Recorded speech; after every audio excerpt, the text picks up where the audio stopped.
Kanalıma hoş geldiniz.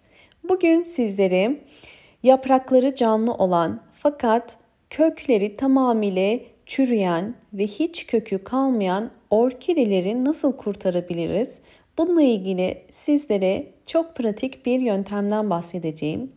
Gördüğünüz orkide bakın bol bol yeni kökler çıkarıyor. Orkideleriniz eğer kökleri yoksa hemen şimdi sizlere anlatacağım yöntemi mutlaka deneyin ve bu şekilde bol bol köklenecektir. Elimde yaprakları canlı fakat kökleri çürüyen bir orkide var. Hemen saksısını çıkarıp durumunu inceleyeceğiz. Bakın topraktan ayırdıktan sonra gördüğünüz üzere köklerin birçoğunun çürüdüğünü ve içinin boşaldığını görüyoruz. Yani kağıt gibi olan kökler ve bu köklerin hepsini kesiyoruz. Çünkü bu orkideyi yeniden canlandıracağız.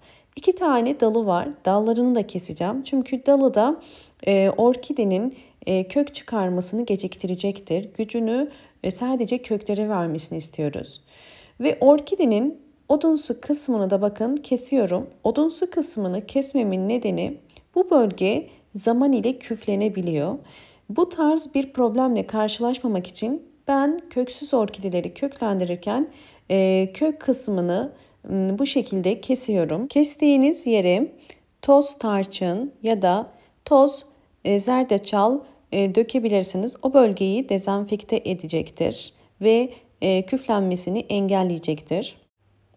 Köksüz orkideyi köklendirmek için bu şekilde plastik şeffaf bir bardak kullanıyorum. Sizler isterseniz cam bir bardak da kullanabilirsiniz. Fakat şeffaf olması gerekiyor ki ışığı geçirebilsin. Köksüz orkideleri köklendirmek için her zaman yaptığımız yöntemin tam tersini uyguluyoruz. Yani gövde kısmı yukarıda, yapraklar da suyun içerisinde olması gerekiyor. Ve sadece yaprakların bir kısmı suyun içinde kalacak şekilde su koyuyoruz. Ben arıtma suyu kullandım. Çeşme suyu kullanmayın çünkü çeşme suyunda çok fazla klor var. Sizlere tavsiyem arıtma suyu kullanmanız. Bakın bu şekilde gövde kısmı yukarıda ve yaprakların sadece uç kısmı suyun içerisinde kalıyor. Ve özellikle orkideyi sabitlemek için bir çubuk kullanıyorum. Çünkü zaman ile orkide suyun içerisine girebiliyor. Gövdenin ıslanmaması gerekiyor. Bakın sadece bu şekilde yaprakların bir kısmı suyun içerisinde kalıyor ve yapraklar suyu alarak orkidenin köklenmesine yardımcı oluyor. Sizlere uyguladığım yöntemlerin sonuçlarını da göstermek istiyorum. Bakın biraz önce gösterdiğim orkidem sadece 13-14 gün içerisinde 2 tane yeni kök çıkardı. Gördüğünüz üzere daha çok küçükler. Bu yöntemde yani bu yöntemin ismi ters su kültürü. Ters su kültürü yönteminde orkideler 2 hafta içerisinde belirgin kökler çıkarmaya başlar. Ve mutlaka haftalar içerisinde sonuç alırsınız. Bakın bu da yine bol bol kökler çıkaran bir orkidem. Yakından da gösteriyorum. Bakın ters su kültürü uyguluyoruz ve ters su kültüründe en az 3 ay içerisinde orkideler bu şekilde bol bol yeni kökler çıkarır. Çünkü köklerin uzaması gerekiyor ve büyümesi gerekiyor. Bir orkidenin bu şekilde köklerinin uzayabilmesi en az 3 ya da 5 ay içerisinde oluyor. Bunu da mutlaka bilip bu şekilde sabırlı davranmanız gerekiyor. Bakın kökler aktif ve bol bol yeni kökler çıkarmaya da devam ediyor. Bu yöntemde orkideler yapraklardan suyu alır ve bu yöntemde orkideler bol nem içerisinde kaldıkları için hızlı bir şekilde kök gelişimine yardımcı olur. Yaprakların nemli olması orkidenin gelişimini her zaman hızlandırır. Bardağın içerisindeki su bittikçe eklememiz gerekiyor. Bakın yakından da yapraklarını sizlere göstermek istiyorum. Gördüğünüz üzere yapraklarda bir bozulma yok. Yapraklar gayet sağlıklı ve bakın yeni bir yaprak daha çıkarıyor. Bu yöntemde hem orkideler yeni yaprak çıkarmaya başlar hem de bol bol yeni kökler çıkarmaya başlar. Evet, ters su kültürüyle köklendirdiğimiz orkidenin ekim zamanı geldi. Ekime geçmeden önce eğer videomu buraya kadar izlediyseniz ve beğendiyseniz hemen beğen tuşuna basıp Kanalıma da abone değilseniz eğer bana destek olmak için abone olabilirsiniz. Ters su kültüründe köklendirdiğiniz orkideyi ne zaman toprağa ekebiliriz?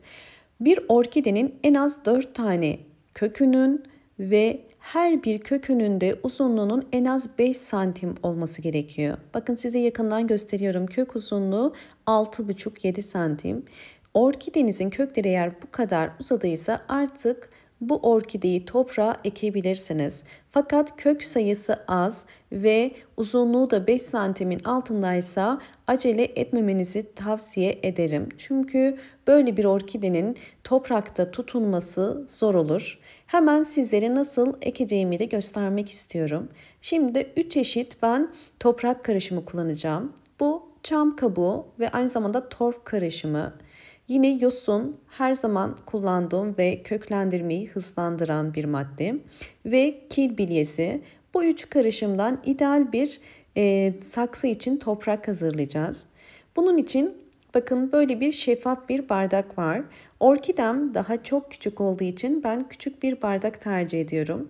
Bunun için kenarlarını bu şekilde bakın kesip delikler oluşturuyorum. Çünkü orkide saksısının mutlaka şeffaf ve suyu süzebilen alt deliklerinin olması gerekiyor.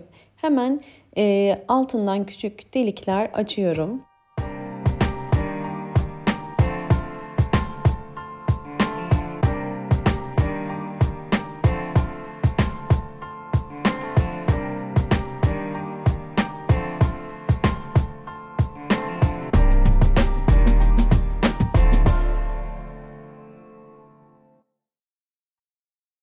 Evet, saksının yan kenarlarına da orkidemin gelişimini hızlandırmak için küçük delikler açıyorum. Kesinlikle büyük olmaması gerekiyor ki fazla nem kaybetmesin. İlk olarak altına yıkadığım kil bilyelerini koyuyorum. Kil bilyesi drenaj oluşturacaktır ve fazla sulama yaptığınız zaman bu suyu tutar. Nem tutma özelliği yüksektir. Üzerine çam kabuğu koyuyorum. Ve bunun da üzerine çam kabuklarının üzerine de yosun koyacağım. Yosun her zaman köklendirmeyi hızlandırır. Bunu kullanmanızı tavsiye ederim. Çünkü nem tutma kapasitesi yüksek olduğu için orkide köklerinin hızlı bir şekilde gelişimine yardımcı olur.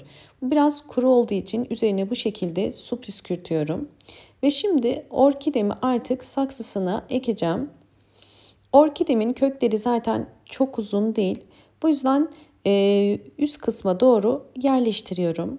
Yerleştirirken köklerin kırılmamasına dikkat edin. Ve şimdi tekrardan üzerine toprak ve yosun koyacağım.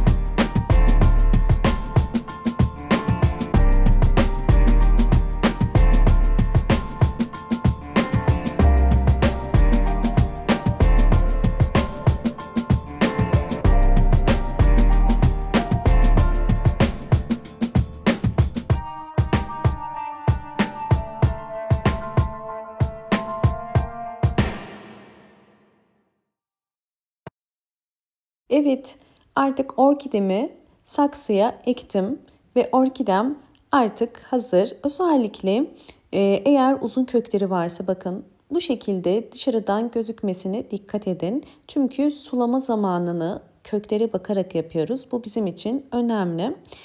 Şimdi orkidemi ilk suyunu vereceğim. Toprağın bir kısmı ıslak, bir kısmı ise kuruydu. Bu yüzden orkideye şimdi su vereceğim. Evet, bu şekilde bakın yarım su koydum ve üzerine oturtuyorum. Bu suyun içerisinde bir 10 dakika bekleteceğim. 10 dakikadan fazla bekletmeyin. 10 dakika beklettikten sonra orkidemizi süzüp bol ışık alan bir pencere kenarına koyuyoruz. Pencere kenarına koymanız önemli. Orkidelerin her zaman bol bol ışık alması gerekiyor. Ve bu tarz orkidelere isterseniz sıvı bitki besinleri de verebilirsiniz. Umarım bu videom sizler için faydalı olmuştur. Videomu buraya kadar izleyip beğendiyseniz hemen beğen tuşuna basıp kanalıma da abone değilseniz eğer kanalıma abone olup bana destek verebilirsiniz. Hoşça kalın, sağlıkla kalın.